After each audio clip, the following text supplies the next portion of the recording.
الإمام الموفق بن قدامة المقدسي أبيات رثى بها نفسه وهو يقترب من نهاية أيامه في الدنيا قائلا: أبعد بياض الشر أعمر مسكنا سوى القبر، إني إن فعلت لأحمق. يخبرني شيبي بأني ميت وشيكا، وينعاني إلي فيصدق. تخرق عمري كل يوم وليلة، فهل أستطيع رقع ما يتخرق؟ كأني بجسمي فوق نعشي ممددا، فمن ساكت أو معول يتحرق. إذا سئلوا عني أجابوا وأعولوا، وأدموعهم تنهل هذا الموفق.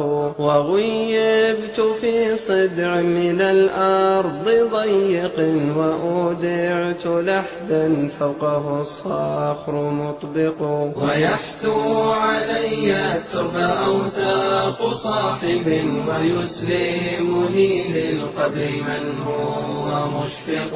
فيا رب كن لي مؤنسا يوم وحشتي، فإني لما أنزلته لا مصدق.